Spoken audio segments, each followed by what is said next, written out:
আমিও তো জীবনে একটা ভালো কাজ করছি। আমার একটা চাচাতো বোন সুন্দর ছিল, ওই চাচাতো বোনটার মাও নাই, ওই চাচাতো বোনের বাবাও নাই, ছোট্ট অবস্থায় মারা গেছে। বোনটা পড়ার বাড়িতে থাইকে যুবতী হয়ে গেছে। হঠাৎ করে ওই বাড়ির থেকে বের করে দিল। ওই বোনটাই একদিন, 2 দিন, 3 দিন হয় অনাহারি, খাবার জন্য একটু পয়সার জন্য আমার কাছে হাত পাইতাছিল।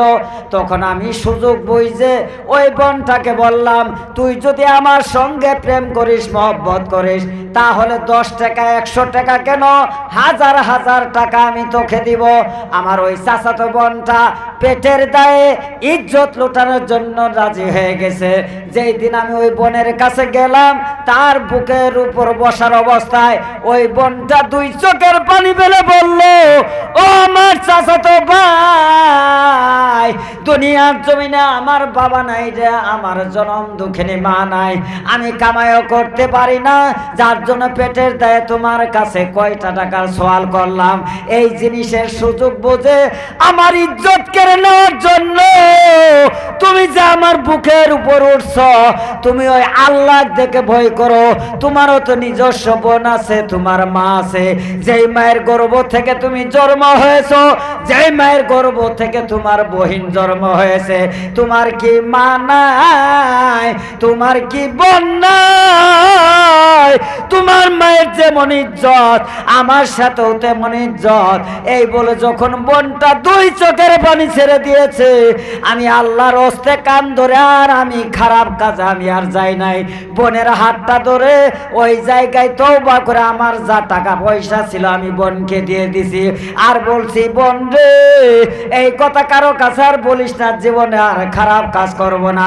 তওবার উপর তওবা করলাম, মাবুদ গো, আর জীবনে কোনোদিন এমন কাজ করব না, কোনো মেয়ের উপর নজর করব না, এই নফসের দ্বারাই কোনোদিনও গুনাহ করব না। জিন্দেগির মতন তওবা করলাম, আজ থেকে এই নফসের দ্বারা পরাই অন্যায় করব না। এই বলে ওই চাচাতো বোনটাকে ভালো একটা ঘর দেখা আমার পকেটের টাকা খরচ করে আমি বিবাহ দিয়ে দিছি। আল্লাহ, জীবনে যদি এই কাজটা তোমার কাছে যদি ভালো কাজ হয়ে থাকে, আল্লাহ এই কাজের যদি নেকি হয়ে থাকে, ওই নেকির ওসিলা করে আছে এই গোত্রের মুখ থেকে পাহাড়ের পাথরটা কিছু আল্লাহ তুমি সরাইয়া দাও। এই বলে যখন বান্দা দোয়া করছে, আল্লাহ ওই দোয়ার বরকতে আমার ভাইরা আরো 4 আঙ্গুল সরাইয়ে দিছে। একটু জোরে বলুন না মারহাবা। কয় আঙ্গুল গেছে? 4 আঙ্গুল। তাহলে 2 জনে কয় আঙ্গুল গেছে? 8 আঙ্গুল। এর মানুষ বাই থাকলো কয়টা? বাই থাকলো কয়টা? একটা। কই 8 আঙ্গুল ফাঁসা দিয়ে তো আসাও যাব না, যাওয়াও যাব না। এই তুইও তো আছিস, আমরা 2 জন তার দোয়া করলাম, তুই একটু দোয়া কর। তখন এই বান্দাও গেছে, এই বান্দাও আত্মাইহাত সূরতে বসে দোয়া করে। কি দোয়া করছে আমার ভাইরা? এই বান্দা বলে, আল্লাহ আমি তো একজন ধনী ব্যক্তি, আমি তো জমিদার, তুমি আল্লাহ আমাকে জমিদার বানাইছ। আল্লাহ আমিও তো জীবনে একটা ভালো কাজ আমার মনে হয় আমি করছি।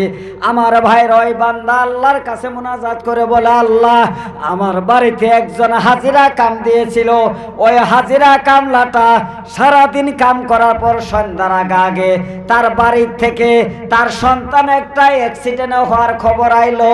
ওই বান্দার কামলার হাজিরা নেওয়ার জন্য টাইম পায় নাই, বাড়ির দিকে দৌড়ায় গেছে।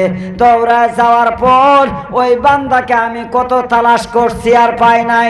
তখন ভাবলাম ওই লোকটা তো আমার কাছে হাজিরার টাকা পায়, গতিকে এই টাকাটা ওই বান্দা যে নিয়ে গেল না, নিতে পারলো না, গতিকে ওই বান্দার টাকাটা দিয়া, ওই হাজিরা ব্যক্তির টাকাটা দিয়া বাজার থেকে একটা ছাগল কিনছি। আল্লাহ, একটা গাভীন ছাগল কেনার পর ওই ছাগলটা আমি বাড়িতে নিয়ে আসলাম। ওই ছাগলটা 6 বছরের মাথায় 12টা বাচ্চা দিয়েছে। আল্লাহ, 12টা বাচ্চা দেওয়ার পর 6 বছর পর ওই হাজিরা কামলাটা ওই গৃহস্থের বাড়িতে চলে গেছে। যা বলো, ভাই তোমার বাড়িতে 6 বছর আগে আমি কামলা দিয়েছিলাম, আমি একটা হাজিরা তোমার কাছ থেকে নেই নাই, আজ আমাকে ওই হাজিরার দামটা দিয়ে দাও। ওয়াজ তো বোঝা গেছে না গো, বুঝতে তো কষ্ট হয় নাই। এখন কামলাই যায় কয় যে আমি 6 বছর আগে যে তোমাকে হাজিরা দিছিলাম, হাজিরাটা আমাকে দাও। এখন গৃহস্থ কয় ভাই তোমার আর কিসের হাজিরা দিমু, ওই যে 12টা ছাগল একটা বুড়ে নি, ছাগল কয়টা হলো 13টা, 12টা বাচ্চা একটা বুড়ে নিয়ে আছে, ওই তোমার হাজিরা কামলার বদলে তুমি এই 13টা ছাগল নিয়ে যাও। জুরাকন সুবহানাল্লাহ। কামলা কয় ভাই জমিদার ভাই তুমি কি আমার ঠাট্টা করো, আমি দিছি হাজিরা কামলা হাজিরা দিব, ছাগল দেহাওকে। বলো ভাই 6 বছর তোমাকে না পায়ে, তোমাকে যখন পাইলাম না, তুমি মজুরি করা টাকা দিয়ে ছাগল কিনে নিয়ে এসে ওই টাকাটা আমি হজম করি নাই, কারণ এটা গরিবের টাকা, এই টাকা খাওয়া যাবে না। গতি ওই টাকা দিয়ে একটা গাভীর ছাগল নিয়ে এসে আমি পালতেছি, যে আমি ভাবছি যদি এই টাকার দ্বারা যত ইনকাম হবে ওই লোকটাকে যদি না পাওয়া যায়, এই ছাগলগুলি আল্লাহর ওয়াস্তে গরিব মিসকিনকে দান করব, তাও যেন এই গরিবের টাকা আমার সম্পত্তির মধ্যে থাকে না। তা আজ যদি তুমি 6 বছর পর আসছো, তাহলে এই 12টা বাচ্চার একটা ছাগল, এইটা আল্লাহর ওয়াস্তে তোমারই এইটা হাজিরের দাম। গতি বাবুরে এই 13টা ছাগল নিয়ে তোমার এই কাজের মুক্তি থেকে, কাজের ঋণ থেকে আমাকে মুক্ত করে দাও। জুরাকন সুবহানাল্লাহ। কেমন ইমানদার ছিল, বর্তমান যুগে আছে। গৃহস্থ দিব কি 500 টাকা হাজিরা কামলা ফুরায় নিয়ে সন্ধ্যা সুম টেহা দেয় 480 টাকা, যদি কই 20 টাকা আর একদিন দিমনি রে নিজাগা। কিরম হক গৃহস্থ আছে না গো ভাই, আছে না? 20 টাকাটা জোর করি কম দিন। ভাইরা আমার বন্ধুগণ, তখন ওই বান্দাই ওই 13টা ছাগল নিয়ে যায় আর বলে আল্লাহ তোমার বান্দা যেমন করে ইনসাফ করলো আমার হাজিরা দামে মন করে দিল। আল্লাহ আমি গরিব মানুষ হয়ে দোয়া করে যাই, আল্লাহ তোমার এই বান্দা আসমানের নিচে জমিনের উপর যদি বড় একটা বিপদত পড়ে যায়, সেই দিন যদি দোয়া করে তোমার কাছে সাহায্য চায়, আল্লাহ তুমি সেই দিন তাকে বিপদ থেকে বাঁচাইও। একটু জোরে বলুন না মারহাবা। আল্লাহ আমি এই ভালো কাজটা যদি কইরা থাকি, ওই দিন আমি এই কাজটা জীবনের একবার আমি ভালো কাজ করছি, আল্লাহ সেই কাজের দোহাই দিয়া, তুমি আল্লাহর নামের দোহাই দিয়া তোমার কাছে মোনাজাত করি, আল্লাহ আল্লাহ তুমি পাহাড়ের পাথরটা এই গোত্রের মুখ থেকে সরিয়ে দাও। এই বলে যখন বান্দা দোয়া করছে, দোয়া করতে দেরি, আল্লাহ বলে পাহাড়ের ওই গোত্রের মুখের পাথর জিব্রাইল রে তুই ধাক্কা দিয়ে সরায়ে দে। একটু জোরে বলুন না সুবহানাল্লাহ। সঙ্গে সঙ্গে আল্লাহর ফেরেশতা সমস্ত পাথর সরিয়ে দিলে। তখন তিনজনে ঝাঁপ দিয়ে বাহিরে বাড়ে, আল্লাহর আকাশের দিকে তাকিয়ে বলে সত্যিকার আল্লাহ এত দয়াবান, এত মেহেরবান। আল্লাহর কাছে নেক কাজ করলে, আল্লাহর কাছে ভালো কাজ করলে, আর ওই ভালো কাজের ওসিলা দিয়ে দোয়া করলে আল্লাহ পাক নিশ্চয় মানুষকে এই পৃথিবীর জমিনে এই মহা কঠিন বিপদ থেকে আল্লাহ উদ্ধার করে। কথা বলুন ঠিক কিনা, জোরে বলুন ঠিক কিনা। তাহলে 3টি ভালো কাজের জন্য, কয়টা ভালো কাজ? 3টি ভালো কাজ। একটা হলো মাকে সারা রাত দাঁড়িয়ে থাইকে গাখির খাওয়ানো, এই এক দোয়া। 2 নম্বর হলো গরিবের ছাগল কিনে দেওয়া। 3 নম্বর হলো আমার ভাইরা মা বোনের ইজ্জত থেকে বিতাড়িত হয়ে নিজের নফসের উপর নিজেকে দমন করা। এই 3 ব্যক্তির দোয়া আল্লাহ তাবারক ওয়া তাআলা কবুল করেন। ভাইরা বর্তমান যুগে এই 3টা আমল করা মানুষ পাওয়া যায় কি ভাই? কথা বলুন, যায় কি? বর্তমান যুগে পাওয়া যায় না। মানুষ এত কঠিন হয়ে গেছে, এত মানুষ আল্লাহকে বিশ্বাস করে না, ওলিকে বিশ্বাস করে না, আলিমকে বিশ্বাস করে না। তারা দুনিয়ার জমিনে মানুষ মিথ্যাবাদী হয়ে গেছে। কেমন করে? হযরতে ঈসা আলাইহিস সালাতু ওয়াস সালাম, এই বাবাজিরা ওয়াজের মধ্যে ওয়াজ এখন বেড়ে যায়। ভাইরা মানুষ কেমন করে হারামি। ঈসা নবীর জামানায় ঈসা নবী কোনো এক জায়গায় যাইতেছেন সফরে, হঠাৎ করে একজন ব্যক্তি এসে বলল হুজুর আমিও আপনার সঙ্গে যাব। ওয়াজটা বললে শুনবেন মানুষ কেমন হারামি। 2:23 মিনিট। ঈসা নবীও পাওয়ারে মানুষ কেমন অবস্থা হয়ে গেছে একটু শুনেন আমার ভাইরা। ঈসা নবী সফরে যাবেন, একটা মানুষ এসে বলো হুজুর আমি আপনার সঙ্গে সফরে যাব। তখন ঈসা নবী বললেন তুমি কি যাবা? বলো হ। তাহলে ঈসা নবীর সঙ্গে লোকটা যাওয়া আরম্ভ করলেন। ঈসা নবী বাড়ির থেকে যাওয়ার সময় ব্যাগের মধ্যে 3টি রুটি নিয়েছিল। কয়টা রুটি? জোরে বলেন কয়টা? 3টা। কিছু দূর যাওয়ার পর, হাইটে যাওয়ার পর সাথী কই হুজুর এই যে হাইটে আসতাছি আমার তো পেটের মধ্যে খিদে রাখছে। তো ঈসা নবী কইতো আমারও খিদে রাখছে, তাহলে এক জায়গায় বসি দুইজনে মিলে রুটি খাই। তো দুইজনে মিলে 2টা রুটি খাইছে। রুটি আসি নিছিল কয়টা? খাইলো কয়টা? এখন থাকলো কয়টা? ভালো করে ওয়াজটা মনে রাখবেন। দুইজনে 2টা রুটি খাইছে। রুটি খাওয়ার পর পানি হতাশ হয়ে গেছে। ঈসা নবী বলে কোনো জায়গায় তো পাওয়া পানি দেখা যায় না, ওই যে সামনে একটা নদীর ঝর্ণা দেখা যায়, তুমি এই জায়গায় একটু বসো, আমি ঈসা নবী একটু নদীর ঝর্ণা থেকে পানি খাই আসি। এই বলে ঈসা নবী পানি খাইতে গেছে।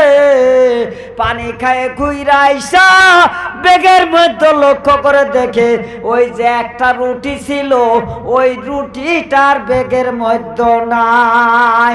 তখন ঈসা নবী বলে তোমাকে তো একটা রুটি দিছি, বলো হ। আমিও একটা রুটি খাইছি, বলো হ। তাহলে রুটি আনলাম আমি 3টা, খাইলাম দুইজনে 2টা, আর একটা রুটি কি হইল?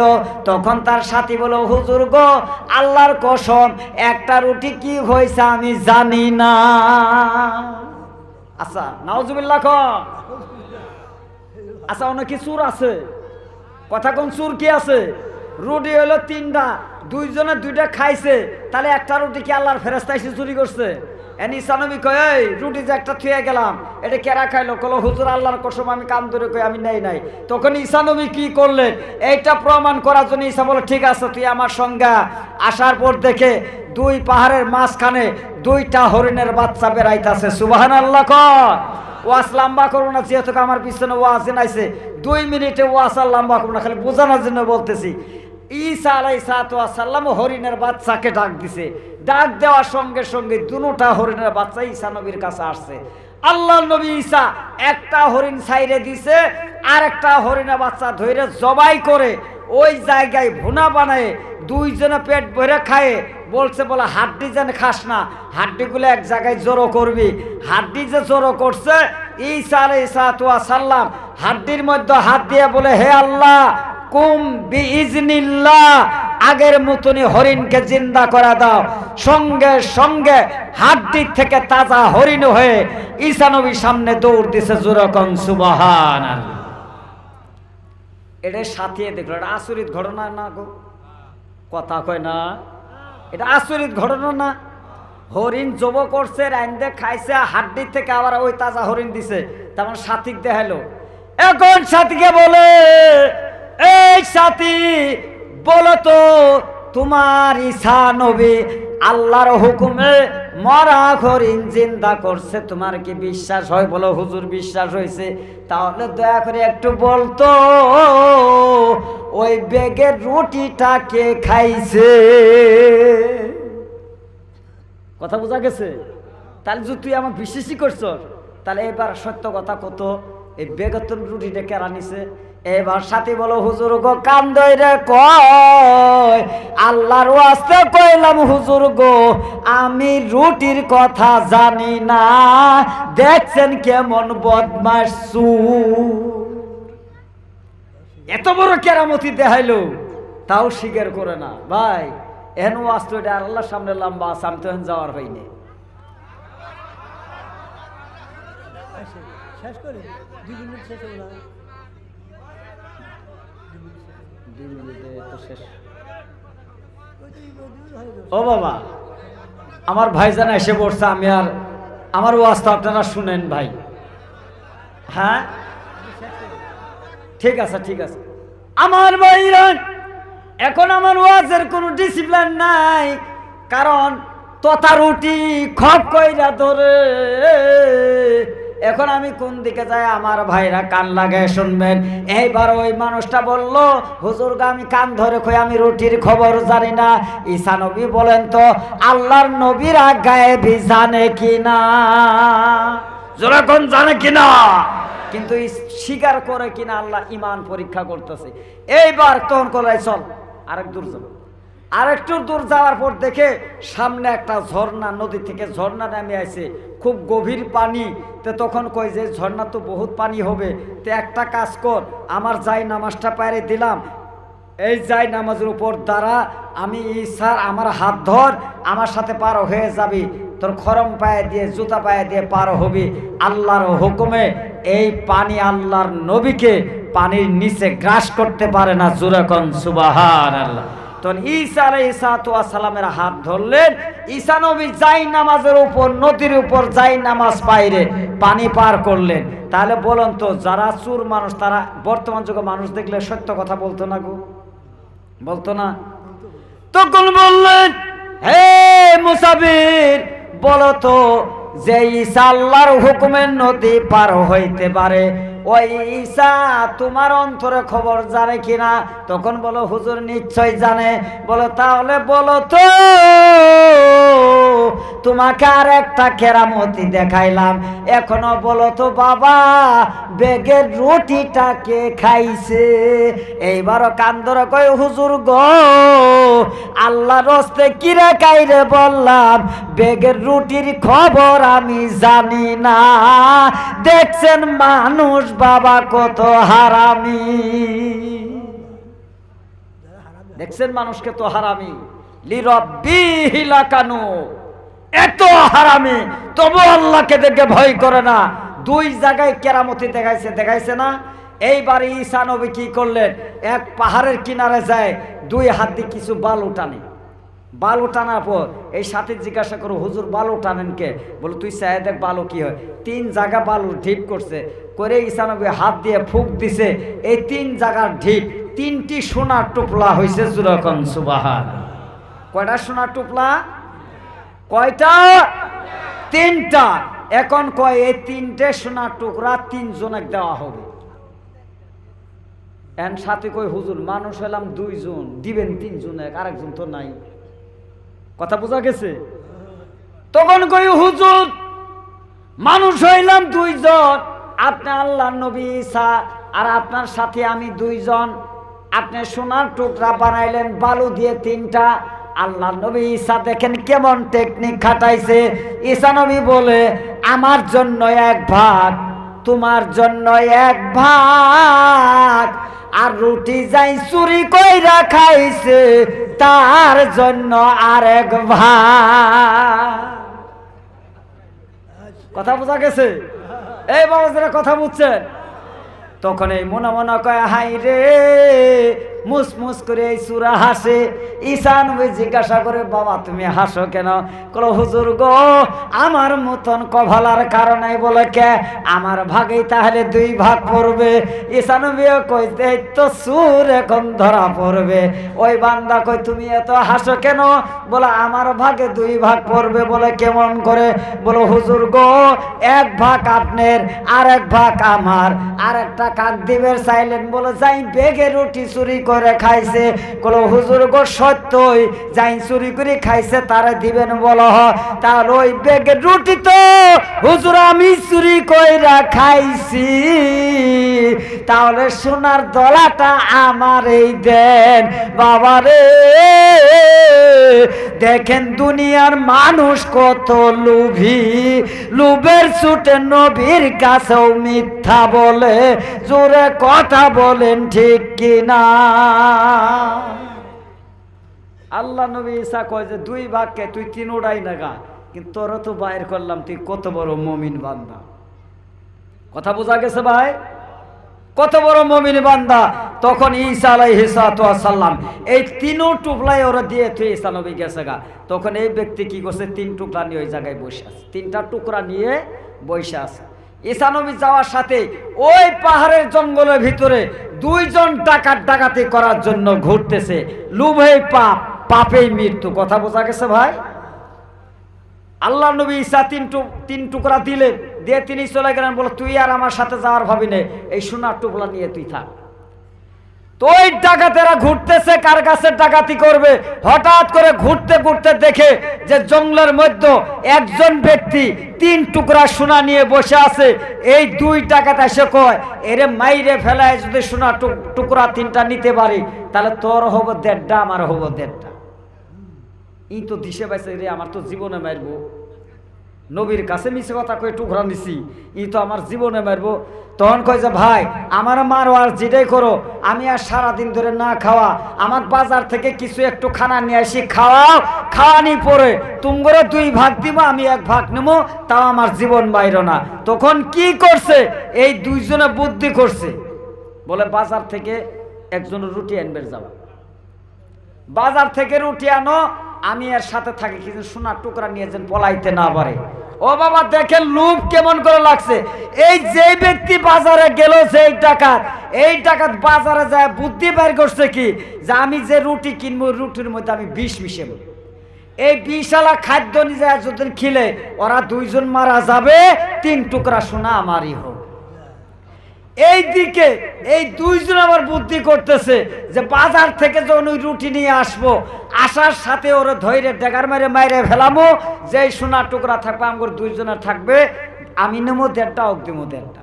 দেখছেন হেজনের বুদ্ধি, হে করো ওয়াজটা শুনবেন সামনে, শোনার ইচ্ছা যায় কি? ও বাবা লুবেই পাপ, পাপে মৃত্যু, খাতাইয়া হুব্বুদ দুনিয়া, দুনিয়ার মায়া, দুনিয়ার মহব্বত, দুনিয়ার লালসা সব হলো মুমিনদের জন্য, মুমিনদের জন্য তাদের লোভের কারণ, আর এই কমিনদের জন্য জাহান্নামে। ঠিক না? জোরে আওয়াজ দিয়ে বলুন কথা ঠিক কিনা?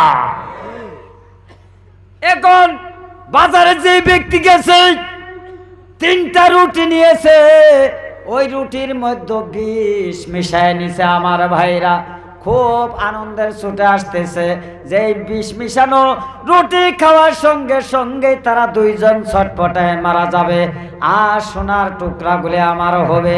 এই বলে যখন আসতেছে, এরা 2 জন আবার বুদ্ধি করছে, রুটি নিয়ে আসার সঙ্গে সঙ্গে একজন তার গলা চেপে ধরবি, আরেকজন আমরা পেটের মধ্যে টেকার মারবো, এই বলে বুদ্ধি করে আসছে।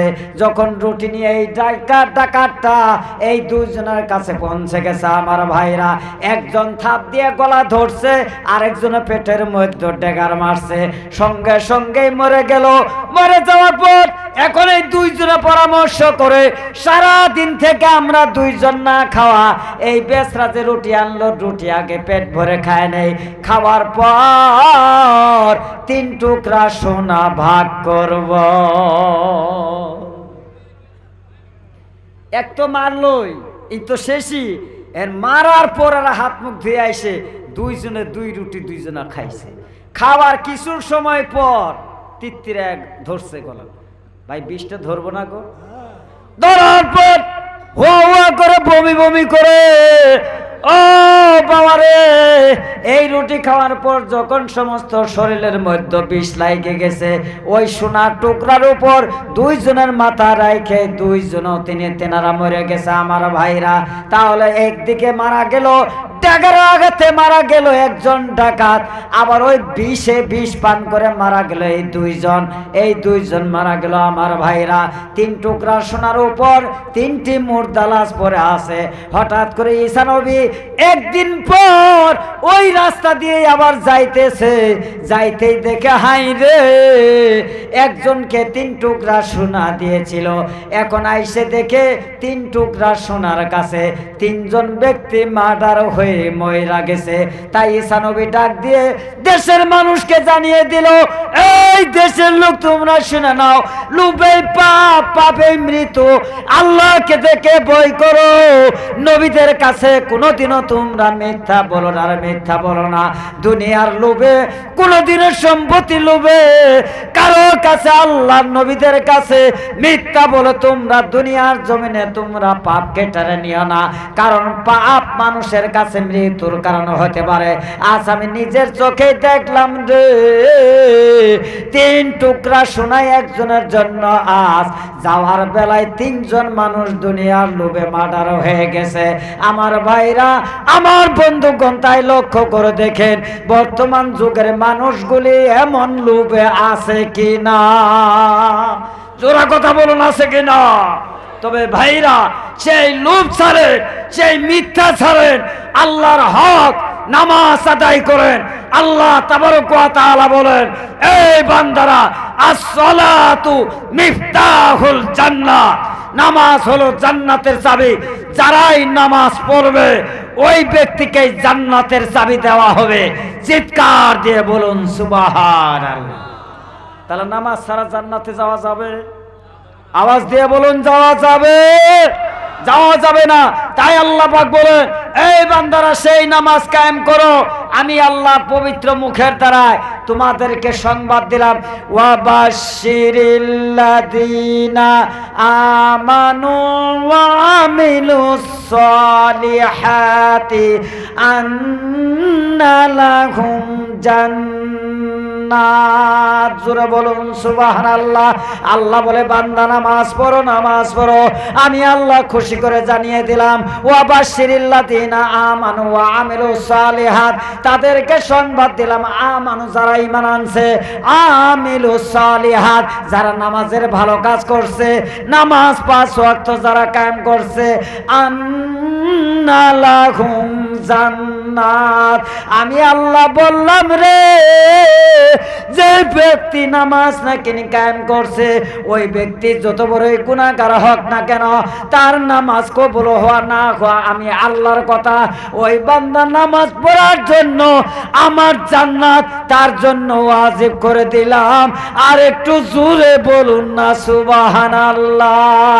তাহলে বাবা, সেই নামাজ পড়ার দরকার আছে কি না? তবে বাবাজিরা, আমি আর ওয়াজ লম্বা করলাম না। সেই আল্লাহকে ভয় করেন, 5 ওয়াক্ত নামাজ পড়ে নবীকে মহব্বত করেন।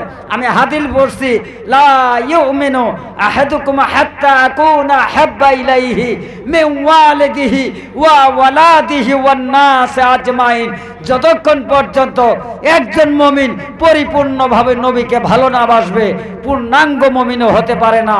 আল্লাহ তাবারক ওয়া তাআলা নবীর ভালোবাসার মাধ্যম দিয়ে আল্লাহর ইবাদত করার জন্য আমাদের সবাইকে যেন তৌফিক দান করেন। সবাই বলুন আমিন। তবে বাবাজিরা, আমি যতক্ষণ সময় কথা বলছি, আপনারা ভালো পাইছেন না খারাপ পাইছেন? একটু জোরে বলুন, ভালো পাইছেন না খারাপ পাইছেন? তবে বাবাজিরা, আজকে কিন্তু ওয়াজের সময় হলো না। হয়তো অন্যান্য বার যে একটা টাইম হয়, আজকে অনেক টাইমের ভিতরে, সংক্ষিপ্ত টাইমের ভিতরে ওয়াজ করার সময় হলো না। আমার উপর কি আপনারা কোনো দুঃখ রাখছেন ভাই? আপনারা দোয়া করবেন, আল্লাহ তাবারক ওয়া তাআলা যদি হায়াতে বরকতে বাইসে রাখে, আগামী বছর যদি এই জায়গায় প্রোগ্রাম হয়, সেই দিন আপনারা আজকে আপত্তি না করে আগামী বছর যদি আল্লাহ হায়াতে রাখে, এর চাইতে বেশি সময়ের মাধ্যমে কথা বলার চেষ্টা করব। আল্লাহ বেশি করে শোনার চাইতে আমল করা তৌফিক দান করুক। সবাই বলুন আমিন। তবে সালাম দিবে, একটু জবাব দিবেন। আসসালামু আলাইকুম ওয়া রাহমাতুল্লাহ। আপনারা একটু সালাম দেন ভাই। ওয়া আলাইকুম আসসালাম ওয়া রাহমাতুল্লাহি ওয়া বারাকাতুহু। ওয়া মা